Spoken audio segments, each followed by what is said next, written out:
বাংলার মাটিতে এমন অনেক মানুষ জন্মেছেন যাদের কথা, গান আর দর্শন আজও আমাদের পথ দেখায়।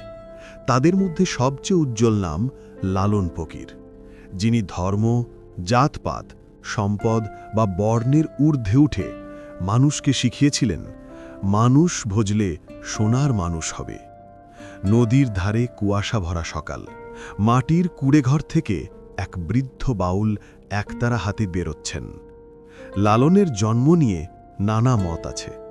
কেউ বলেন ১৭৭৪ সালে, কেউ বলেন তারও আগে। তিনি কুষ্টিয়ার ছেউনিয়া গ্রামে এক দরিদ্র পরিবারে জন্মগ্রহণ করেন।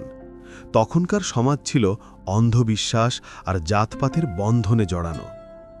গ্রামীণ দৃশ্য, হিন্দু ও মুসলমানদের আলাদা পাড়া, জাতপাতের বিভাজন দেখানো হচ্ছে। একবার তরুণ বয়সে নদী পার হতে গিয়ে লালন গুটি বসন্তে আক্রান্ত হন। সেই সময় তার নিজের সমাজ তাকে অস্পৃশ্য বলে ফেলে দেয় নদীর তীরে। কিন্তু এক মুসলিম মহিলা তাকে আশ্রয় দেন, চিকিৎসা করেন আর সুস্থ করে তোলেন। অসুস্থ লালনকে এক দরিদ্র মুসলিম পরিবার যত্নে সেবা করছে। এই ঘটনার পর লালনের জীবন বদলে যায়। তিনি বুঝে যান মানুষের কোনো ধর্ম নেই, মানুষের একটাই পরিচয়, মানুষ। তার মন তখন থেকে গান ও চিন্তায় ভরে যায় মানবতার আলোয়। তিনি হয়ে ওঠেন এক সাধক, যিনি সব ধর্মের সীমানা মুছে দিতে চেয়েছিলেন। লালন বসে একতারা বাজাচ্ছেন, চারপাশে লোকজন মুগ্ধ হয়ে শুনছে। লালন বলতেন, যে জন প্রেমের ভাব জানে না, সেজন মানুষ না রে। তার এই গানগুলো শুধু সুর নয়, ছিল এক গভীর দর্শন, মানুষকে ভালোবাসার, নিজের ভিতরে মানুষ খোঁজার। সন্ধ্যায় আগুনের চারপাশে বাউলরা গাইছে, আকাশে পূর্ণিমার চাঁদ। তিনি কখনো নিজেকে হিন্দু বলেননি, মুসলমানও বলেননি। তিনি বলেছিলেন, ধর্মের মাঝে মানুষ নাই, মানুষের মাঝে ধর্ম আছে। তার কথায় মানুষ খুঁজে পেয়েছিল সমতার বার্তা। তিনি শেখালেন, সমাজ যত ভাগ হোক, মানুষের মন এক হলে পৃথিবী বদলে যাবে। মানুষে মানুষে হাত মেলাচ্ছে, ধর্ম বর্ণ নির্বিশেষে। লালনের গানের সংখ্যা প্রায় ১,০০০-এরও বেশি। কিন্তু দুঃখের বিষয়, তার জীবদ্দশায় অধিকাংশ গান লিখে রাখা হয়নি।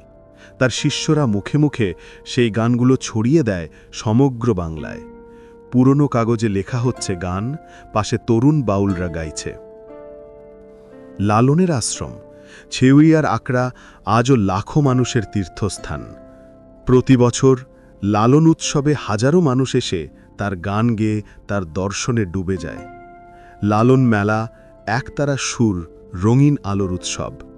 তিনি বলেছিলেন, সব লোকে কয় লালন কি জাত সংসারে, লালন কয় জাতে কি রূপ দেখলাম নাই নজরে। এই একটি লাইনে লুকিয়ে আছে তার দর্শনের মূল কথা, মানুষকে জাত দিয়ে নয়, হৃদয় দিয়েছেন। এক বৃদ্ধ বাউল আকাশের দিকে তাকিয়ে গান গাইছে, চোখে শান্তির আলো। ১৮৯০ সালে তিনি এই পৃথিবী ছেড়ে চলে যান, কিন্তু রেখে গেলেন এক শাশ্বত বার্তা, মানুষের মাঝে যে প্রেম, সেটাই ঈশ্বর। আজও তার গান আমাদের শেখায়, যদি মানুষকে ভালোবাসতে পারি, তাহলেই সত্যিকারের ধর্ম পালন হয়। বন্ধুরা, যদি ভিডিওটা ভালো লেগে থাকে তাহলে একটা লাইক দিয়ে চ্যানেলটা সাবস্ক্রাইব করে ফেলো।